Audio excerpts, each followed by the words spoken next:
The flames crackled with merciless hunger, devouring Penelope Crawford's homestead as she watched helplessly from the dusty road. Her hands blistered from futile attempts to save anything from the inferno. It was 1876 in Julesburg, Colorado territory, and everything she had built over the past 3 years was now reduced to glowing embers and thick black smoke that spiraled toward the heavens like malevolent spirits escaping their earthly prison. "Madam, you all right?" The voice came from behind her, deep and steady against the roaring of the fire. Penelope turned, tears cutting clean paths down her soot-streaked face. The man before her sat atop a chestnut stallion, his broad-brimmed hat pulled low over azure eyes that reflected the dancing flames. She recognized him vaguely, Lucas Caldwell, a cowboy who worked for the Cross Diamond Ranch just outside town. "Does it look like I'm all right?" she snapped, immediately regretting her harshness. It wasn't his fault her world was burning down. Lucas dismounted in one fluid motion, boots hitting the dirt with a soft thud.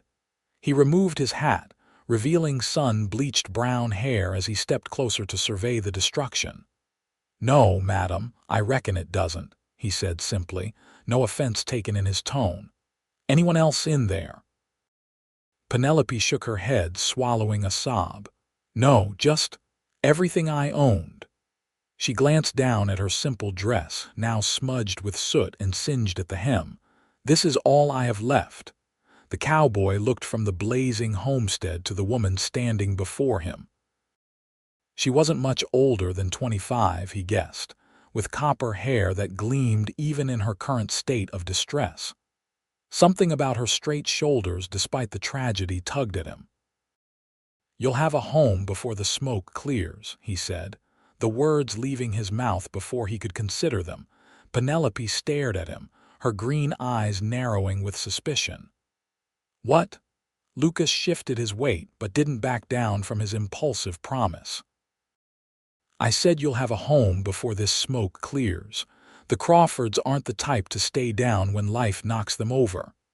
"You don't know me," she said, though there was less bite in her voice now. "I know enough.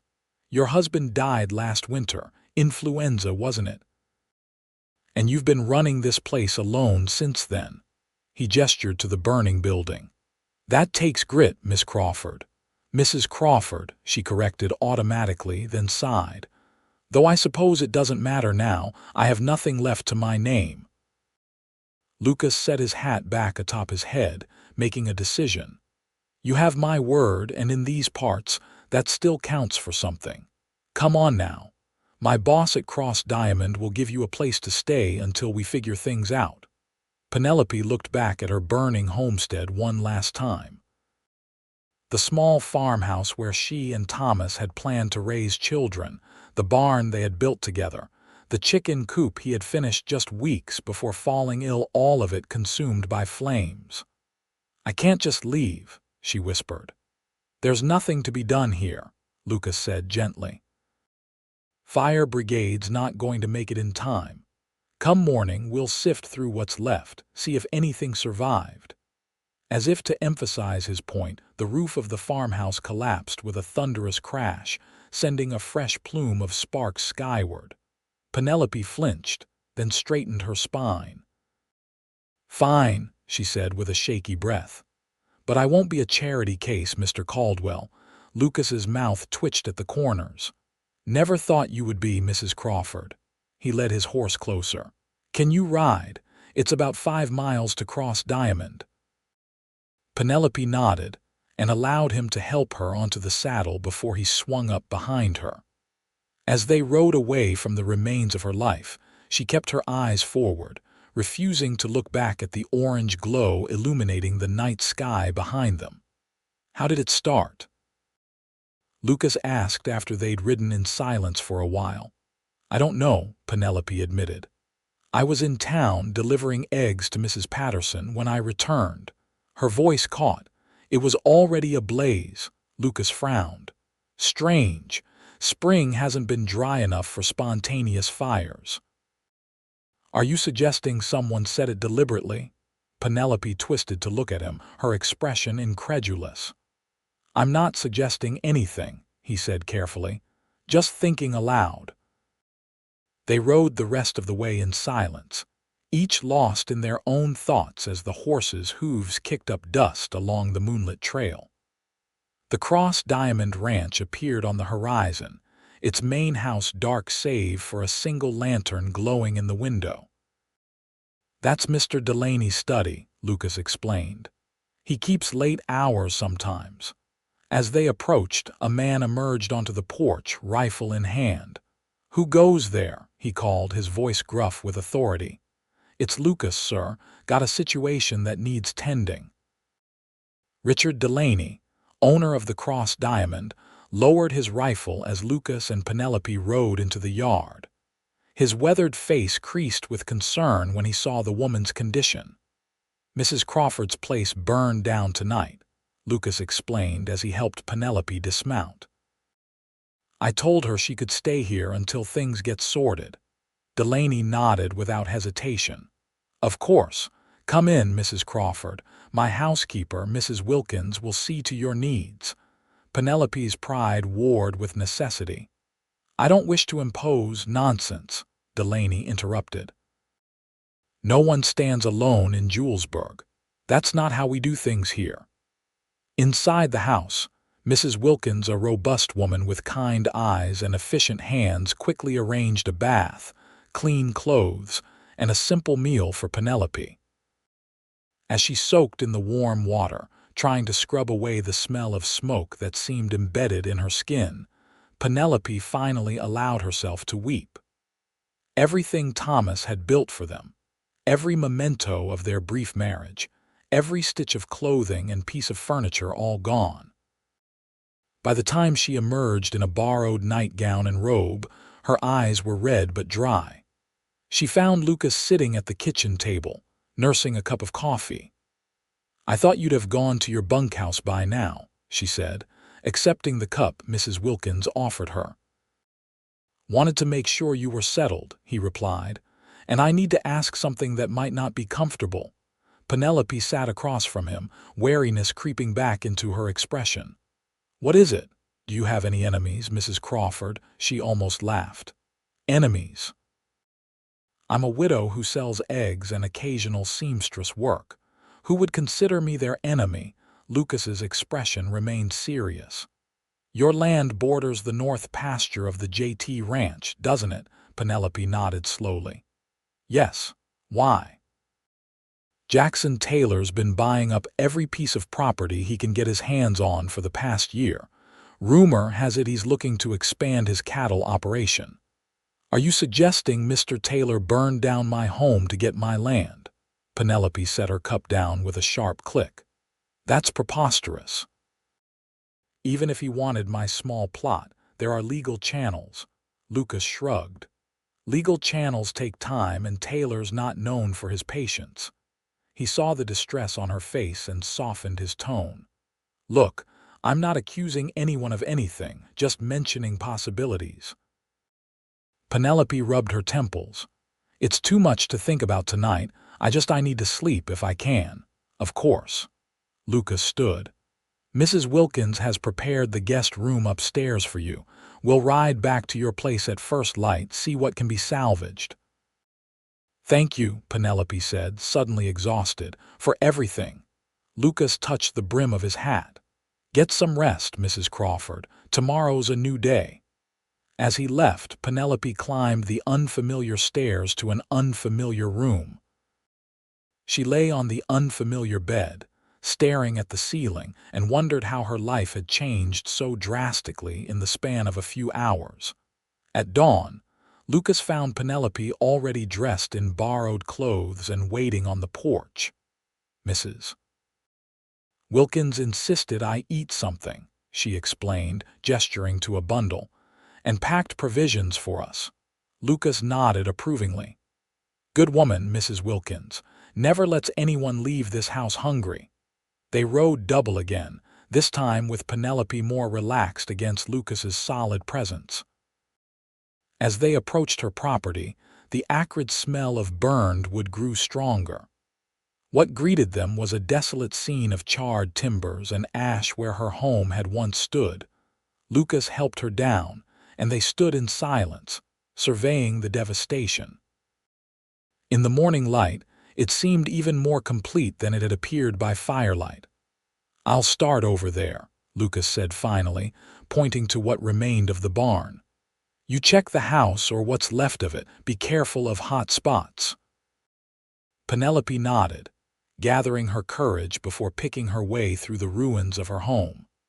Most everything was destroyed beyond recognition, but in what had been her bedroom, she found a small metal box, its contents somewhat protected from the worst of the fire.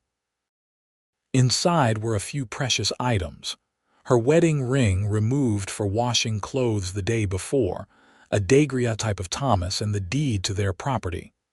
"Found something?" Lucas asked, coming up behind her.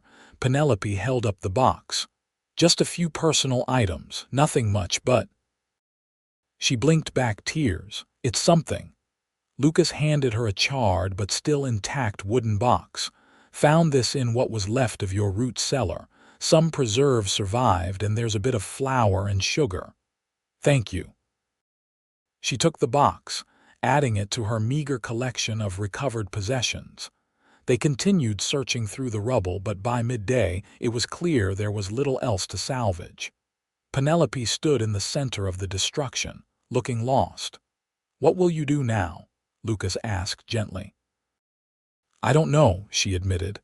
"I have a little money saved in the bank in town, enough to start again, perhaps, but—" She looked around. "I don't know if I can rebuild here, not alone." Lucas hesitated, then said, "About what I said last night about Jackson Taylor, I've been thinking about that," Penelope interrupted. "Thomas mentioned once that Taylor had offered to buy our property. He refused, of course. We had plans." Her voice trailed off. "When was this?"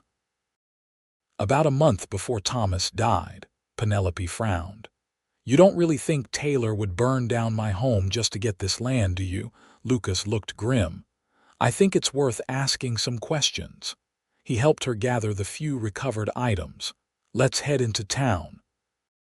We can stop by the sheriff's office, then check in with the bank about your finances." Julesburg was already bustling when they arrived, the main street lined with wagons and horses as people went about their business. News of the fire had spread quickly, and several townspeople stopped Penelope to express their sympathies.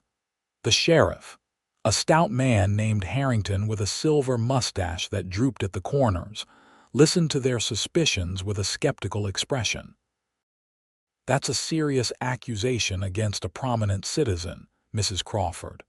I'd need more than speculation to investigate Jackson Taylor." "I'm not making accusations," Penelope clarified.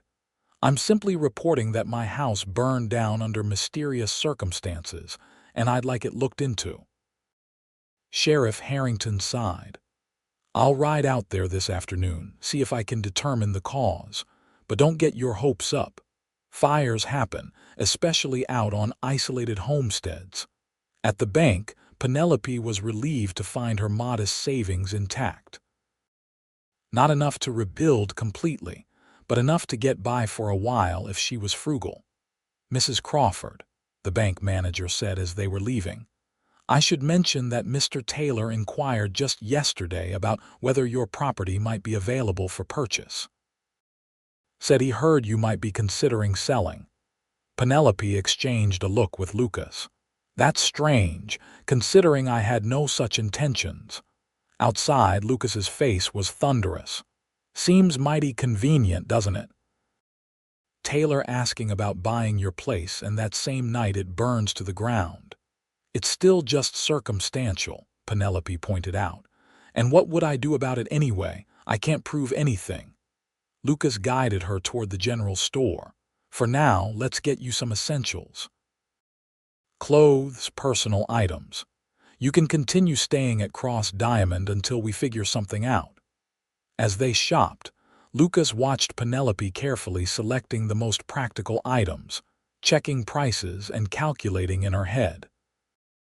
She had a resilience about her that impressed him, no wallowing in self-pity, just a determined focus on moving forward.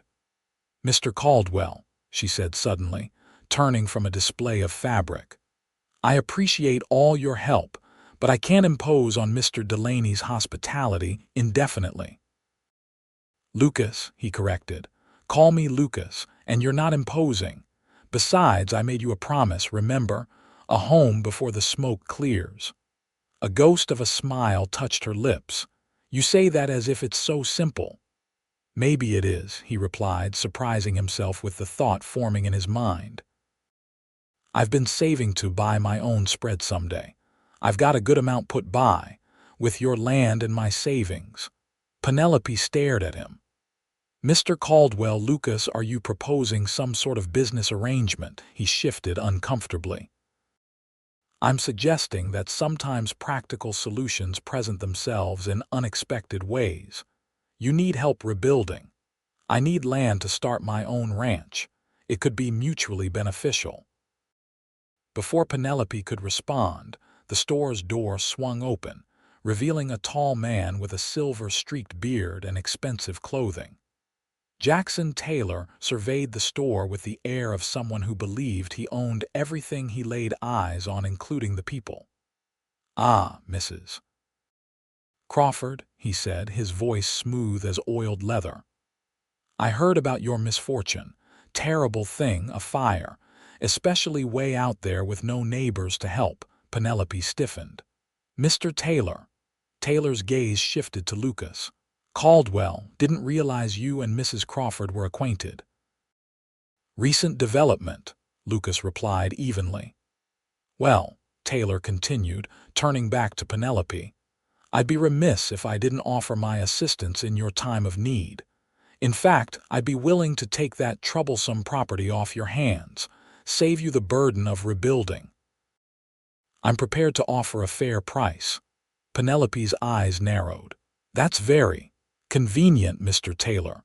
My home burns down and here you are ready to purchase the land." Taylor's smile didn't reach his eyes. "Simply being neighborly, but my offer won't stand indefinitely. Think about it, Mrs. Crawford. What can you possibly do with that land now?" After Taylor left, Penelope's hands were shaking with suppressed anger. "He all but admitted it," she hissed, the smug certainty in his voice. "We still can't prove anything," Lucas reminded her. "But I think we should get out of town for now. Too many ears here." Back at Cross Diamond, they found Mr. Delaney waiting for them. He listened attentively as they recounted their encounter with Taylor. "Doesn't surprise me," Delaney said, stroking his beard. "Taylor's been pushing boundaries for years. Started small moving fence lines intimidating homesteaders. Now he's getting bolder. But burning down someone's home, that's beyond bold," Penelope argued. "It's criminal," Lucas added. "Problem is proving it." Delaney nodded thoughtfully. "Well, until this gets sorted, Mrs. Crawford, you're welcome here as long as needed. And Lucas, I've been meaning to tell you I'm promoting you to foreman. Jameson's retiring end of the month." Lucas looked stunned. "Sir, I'm honored, but you've earned it," Delaney said firmly. "And it comes with the use of the old foreman's cabin. Nothing fancy, but it's a sight better than the bunkhouse." That evening, Lucas showed Penelope the cabin, a modest but sturdy structure with 2 rooms, simple furnishings, and a small porch. "It's nice," she said, running her hand over the solid wooden table. "It could use a woman's touch," Lucas admitted. "But it's shelter, warm in winter, cool enough in summer." Penelope turned to him, her expression serious. "About what you said in town, your proposal of a business arrangement." "Were you serious?" "I was," he confirmed. "Your land, my savings and labor. We could rebuild your place better than before. Make it a working ranch, not just a homestead." "And what would this arrangement entail exactly? A partnership?" Lucas considered his words carefully. "For now, yes. A practical solution for both of us. I've wanted my own spread for years. You need help rebuilding. It makes sense. A marriage of convenience without the marriage, Penelope said with a hint of wry humor. Something like that, Lucas agreed. Though I should mention that as foreman, I'll still have duties here at Cross Diamond. I couldn't be at your place full-time, at least not right away. Penelope walked to the window, looking out at the vast landscape bathed in evening light. I barely know you, Lucas Caldwell. That's true enough, but I gave you my word that you'd have a home before the smoke cleared.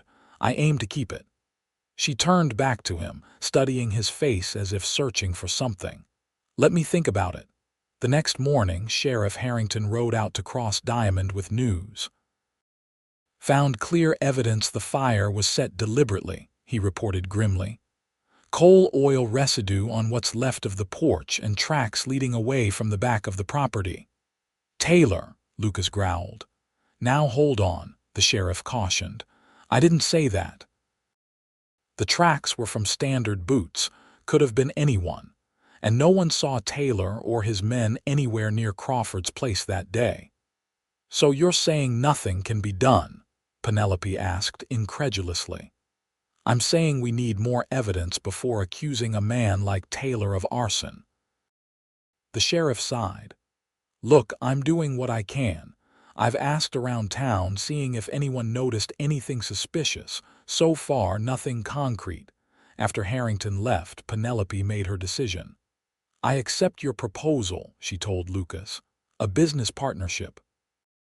We'll rebuild together and Taylor won't get my land. Lucas nodded, something like relief in his eyes.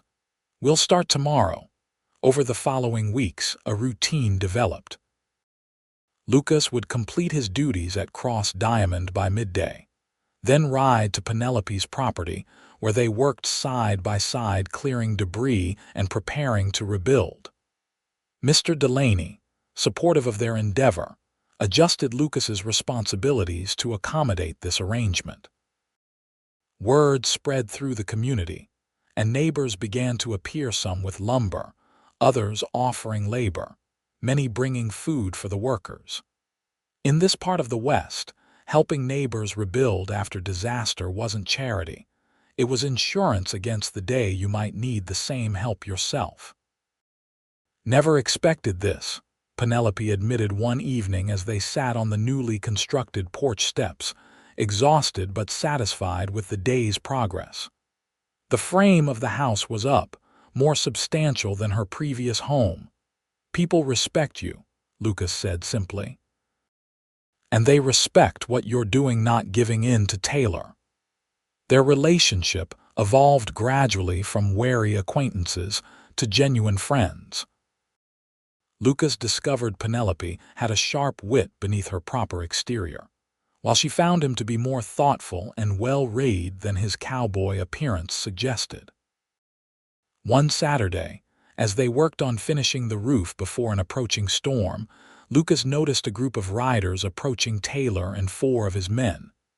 Mrs. Crawford, Taylor called as they drew near. I see you've decided to rebuild after all, with help from Caldwell, no less. That's right, Penelope replied, descending the ladder to stand beside Lucas. Did you need something, Mr. Taylor? Taylor's smile was cold. Just checking on my neighbor, though I must say I'm disappointed you rejected my generous offer. Your offer came suspiciously quick after my misfortune, Penelope pointed out. Careful, Mrs. Crawford. That sounds dangerously close to an accusation.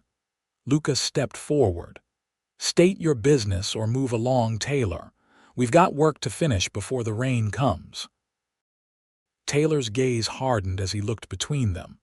I see how it is. Caldwell staked his claim on the land and the widow. Well, don't get too comfortable. This territory's changing. Small operations like whatever you're planning won't survive long. Is that a threat? Lucas asked quietly. An observation, Taylor replied. Good day to you both. As they rode away, Penelope let out a breath she hadn't realized she was holding. He all but admitted it again. The fire, I mean. He's getting cocky, Lucas agreed, but we still can't prove anything. That night, The storm hit with unexpected ferocity. Lucas insisted on staying to ensure the new roof would hold. They sat inside the partially completed house, lantern light casting long shadows as rain lashed against the windows and thunder rolled across the prairie. "It's holding," Penelope said with pride after a particularly strong gust. "Good craftsmanship," Lucas replied. "Your Thomas knew what he was doing with the original design. We just improved on it a bit." Penelope looked at him curiously. "You never ask about him." "Most people can't help themselves." Lucas shrugged. "Figure you'll talk about him when you want to, not my place to pry." "He was a good man," she said softly. "Kind, hardworking. We were childhood sweethearts back in Missouri, came out here to start fresh after the war. He'd been a Union soldier, saw too many horrors, wanted peace." Lucas nodded. "Found it too, I'd wager. This land has that quality despite its harshness." "It does," she agreed. "What about you? How did you end up in Julesburg, drifted west after the war?" "Worked cattle drives from Texas at first, then found steady work with Delaney about 4 years ago." Lucas paused. "Never had much to call my own before. Just my horse, my saddle, and whatever I could carry." "And now you're building a house," Penelope observed with a small smile. "Building a future," he corrected, then seemed embarrassed by the sentiment. "That is, a business future, the partnership." "Of course," Penelope said quickly. "The partnership." Something shifted between them that night, a subtle change in how they looked at each other, in the way their hands sometimes brushed while working, no longer followed by hasty withdrawal. By midsummer, the house was completed, larger than Penelope's original home, with a proper kitchen, 2 bedrooms, and a front porch wide enough for several rocking chairs. The barn was rebuilt as well, ready for the livestock Lucas had begun acquiring. "It's beautiful," Penelope said as they stood back to admire their work. "Better than I imagined. Still needs curtains," Lucas pointed out, "and a woman's touch inside." "Are you saying my decorating skills are lacking, Mr. Caldwell?" she teased. "Not at all, Mrs. Crawford. Just acknowledging that my contributions have been mainly structural." Their banter was interrupted by the approach of a rider, Sheriff Harrington, looking grim. "Afternoon," he greeted them. "Place looks good." "Thank you," Penelope replied. "But I suspect you didn't ride all this way to admire our building skills." "No, madam, I did not." Harrington dismounted slowly. "Got some news you should hear. One of Taylor's men, fellow named Jed Parsons, got drunk in town last night. Started talking about how Taylor's been pushing too hard, making them do things no decent man should do." Lucas straightened. "What kind of things?" "Threatening homesteaders, sabotaging water sources," and Harrington looked directly at Penelope. "Setting fires to drive people off their land." Penelope's hand flew to her mouth. "He admitted it." "Not in so many words," the sheriff cautioned, and he sobered up mighty quick when he realized what he was saying.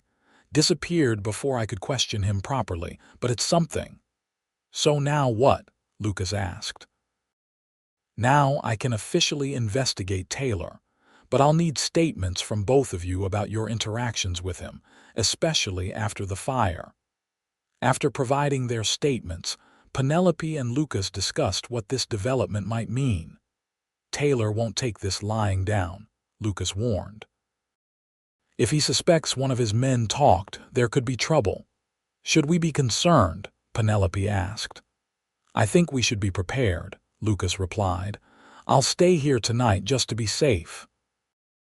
That evening, as they sat on the porch watching the sunset paint the sky in brilliant oranges and purples, Penelope found herself studying Lucas's profile.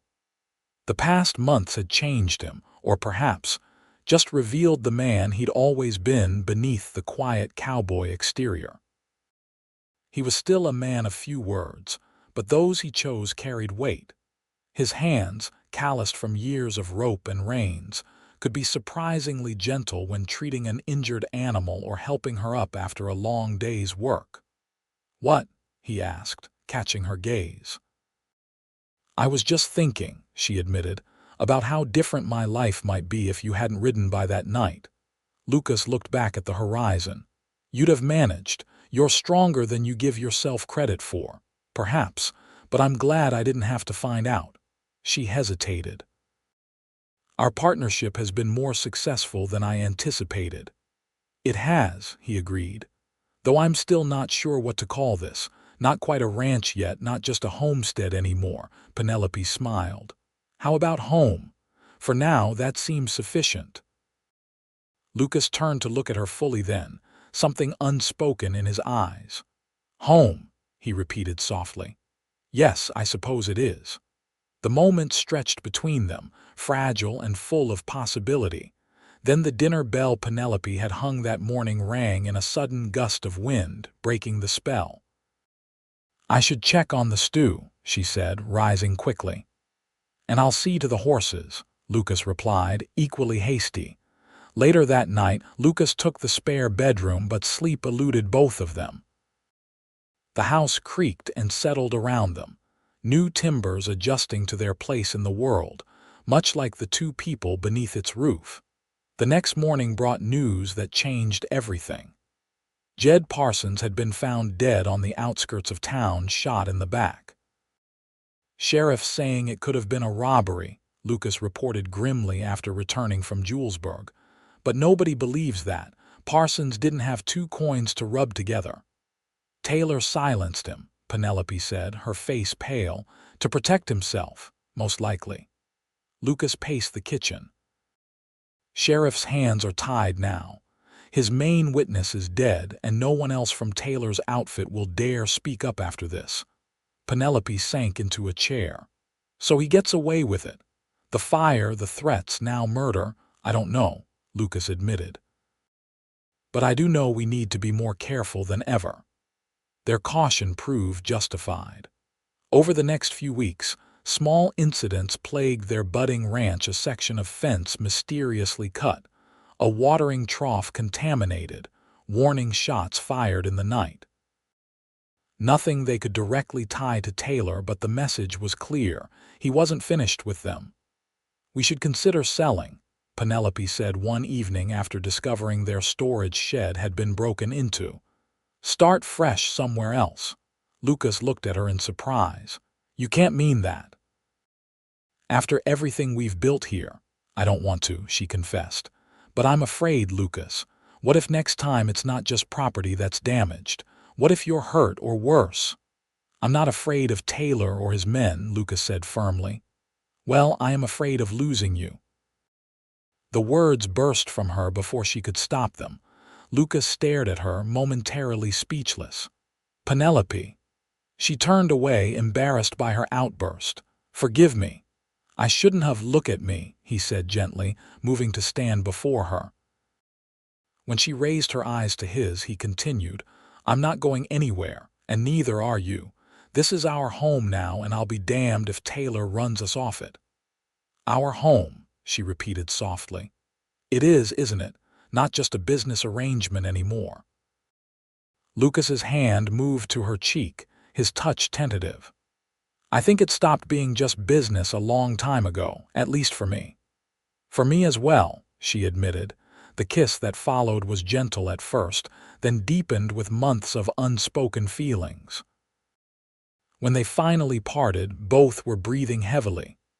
"I should have done that weeks ago," Lucas murmured. "Yes, you should have," Penelope agreed with a small smile. "We've wasted precious time. We have the rest of our lives to make up for it," he promised. Then, more seriously, "If you'll have me, that is." Penelope's answer was another kiss, more certain than the first. The following day, they rode into town together to speak with Mr. Delaney. Lucas, having made his decision, needed to inform his employer that he would be leaving his position as foreman to work full-time on developing their ranch. Delaney received the news with understanding. "Can't say I'm surprised. Saw the way you two looked at each other. Plus, that spread of yours is shaping up nicely."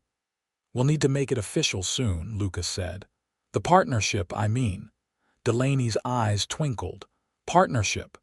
Is that what they're calling marriage these days? Penelope blushed, but Lucas laughed.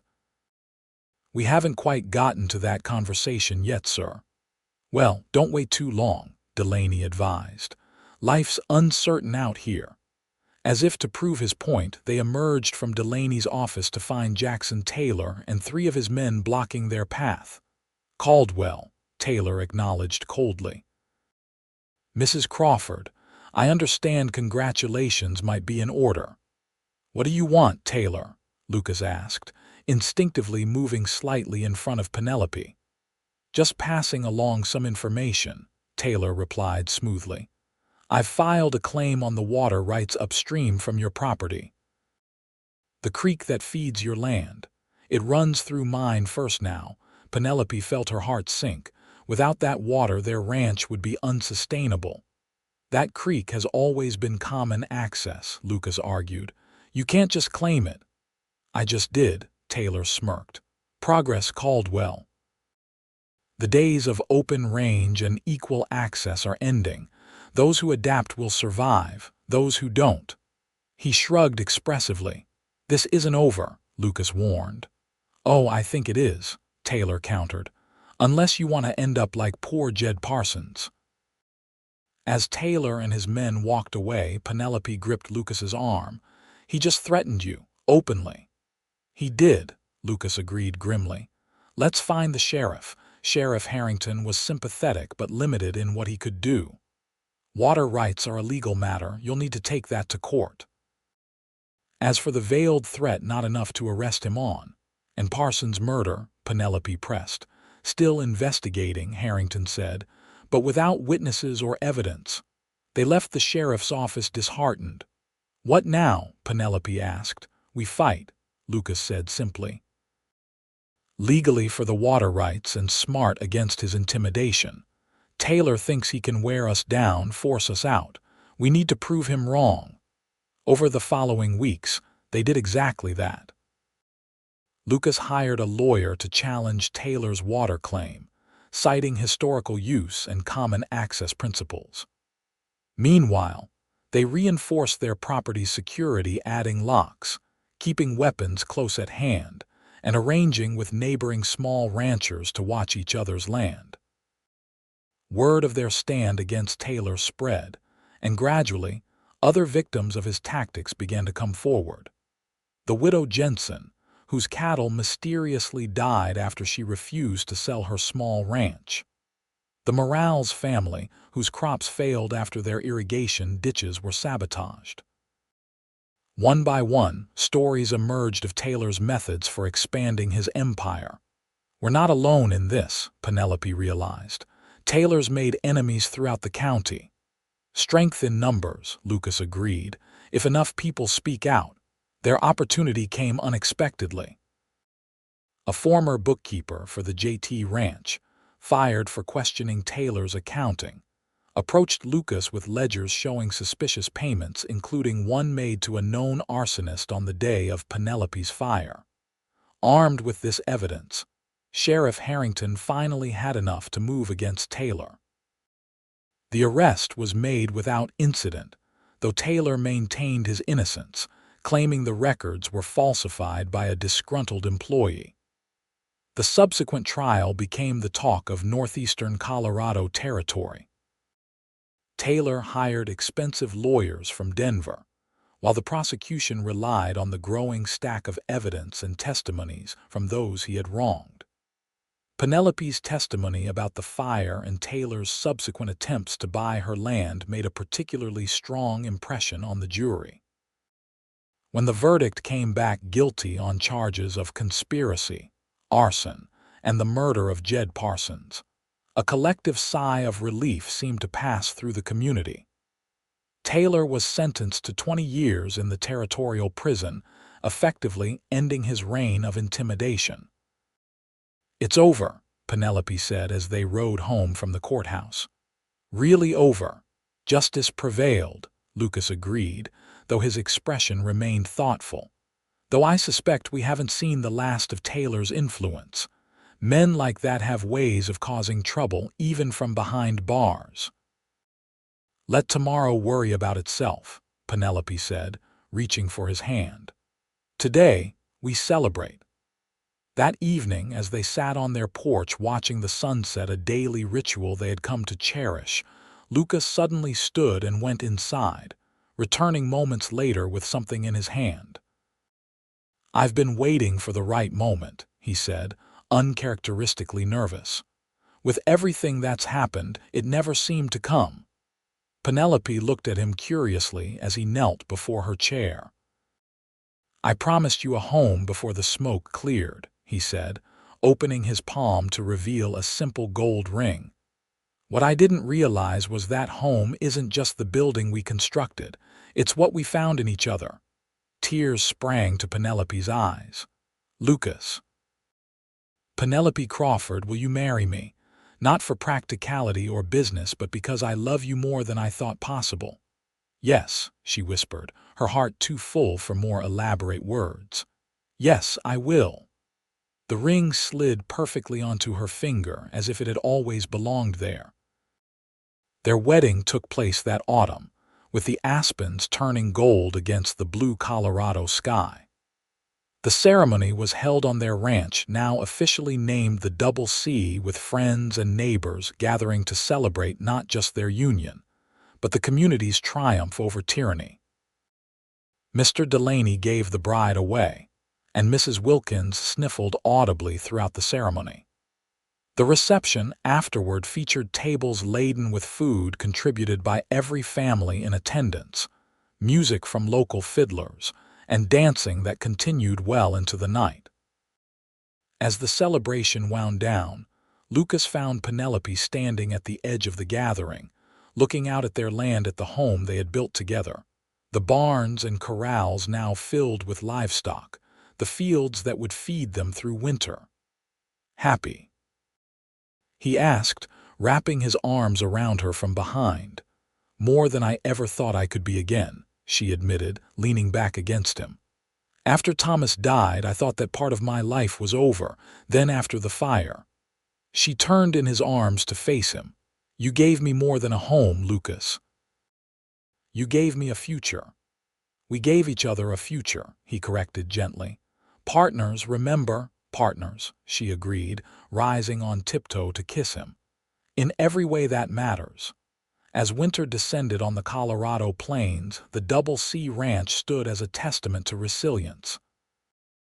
The house, warm with the glow of oil lamps and the smell of Penelope's baking, had become truly a home. Lucas and Penelope settled into married life with a naturalness that surprised them both, their different strengths complementing each other perfectly. Spring brought new life to the ranch calves in the pastures, crops emerging in the fields, and the news that Penelope was expecting their first child. Are you certain? Lucas asked, his voice filled with wonder as she shared the doctor's confirmation. Quite certain, she replied, laughing at his expression. Dr. Morris says the baby should arrive by late autumn. Lucas gathered her in his arms, careful despite her protestations that she wasn't fragile. A child, he murmured against her hair. Our child. The next generation of the Double C, Penelope agreed, her hand resting protectively over her still flat stomach. As her pregnancy progressed, Lucas became increasingly protective, trying to shield her from the harder aspects of ranch work, despite her insistence that she was perfectly capable. You'll worry yourself gray before this baby arrives, she chided one evening as he fussed over her taking on too much. Probably, he admitted with a sheepish smile. Can you blame me? You and this child are everything to me. The baby, a boy they named Thomas Lucas Caldwell, arrived on a crisp October day, squalling his displeasure at entering the world but quickly settling when placed in his mother's arms. He has your eyes, Penelope murmured tiredly, looking up at her husband who stood beside the bed in awe. And your determination, Lucas replied, noting the strong grip of the tiny fingers around his own. He'll be a force to reckon with, this son of ours. As young Thomas grew, so did the double C. Lucas's careful management and Penelope's shrewd business sense turned their operation into one of the most prosperous medium-sized ranches in the region. They added onto the house, hired hands to help with the expanding herd, and became known for their fair dealings and quality stock. 2 years after Thomas's birth, they welcomed a daughter, Sarah Elizabeth, completing their family. The children thrived in the freedom of ranch life, learning early the value of hard work and the importance of family. Jackson Taylor, despite his imprisonment, made one final attempt to strike at them. Using his remaining connections, he orchestrated a legal challenge to their water rights. The case dragged through the courts for months, draining their resources and testing their resolve. "We could settle," Penelope suggested during a particularly difficult period when drought had already stretched their finances thin. "Give him partial rights to end this." "No," Lucas said firmly. "That's what he wants, to wear us down bit by bit. We stand firm." Their perseverance was rewarded when the Colorado Territorial Court ruled decisively in their favor, establishing a precedent that would protect small landholders throughout the region for decades to come. Word reached them the following year that Taylor had died in prison, unrepentant to the end, according to the guards who had overseen him. "Do you feel anything?" Lucas asked Penelope after sharing the news. "Relief, satisfaction." She considered the question as she watched their children playing in the yard. "Mostly I feel grateful," she said finally. "That his hatred couldn't destroy what we built, that something good came from something so terrible." "The fire," Lucas nodded, understanding immediately. "If my home hadn't burned, you wouldn't have stopped that night. We might never have known each other beyond casual greetings in town." She took his hand. "Out of those ashes came everything I cherish now." As the years passed, the legend of the Double C Ranch and its founding grew. Newcomers to Julesburg would hear various versions, some emphasizing the romance, others the struggle against corruption, all acknowledging the determination of the couple who had built something lasting from devastation. On the 10th anniversary of the fire, Lucas and Penelope stood together on their porch, watching the sun set just as they had done countless times before. Their children were inside, Thomas reading to his sister from one of his favorite adventure books. 10 years, Penelope mused. "Sometimes it feels like yesterday, and other times like we've always been here," Lucas finished. "Always been us." She leaned against him, comfortable in the silence that had become one of the hallmarks of their relationship, the ability to be together without needing words. "You kept your promise," she said finally. "That night when everything was still burning, you said I'd have a home before the smoke cleared." Lucas smiled, remembering the impulsive words of a younger man. "I'd say we both kept that promise, built something neither of us could have managed alone." As darkness settled over the plains, the lights of their home glowed warm and inviting, a beacon of what could be accomplished through partnership, perseverance, and love. Within those walls, a family had grown from the ashes of loss. Outside, the ranch stood as testament to their shared vision. "Come inside," Penelope said, tugging gently at his hand. "The children will be waiting for their goodnight stories." Lucas followed willingly, as he always would, into the home they had created together, brick by brick, day by day, dream by dream, on land that had witnessed both their greatest sorrows and their most profound joys. The door closed behind them, shutting out the vast Colorado night, enclosing instead the world they had fought for and won. A family, a legacy, a love that had begun in fire but found its strength in rebuilding from the ashes.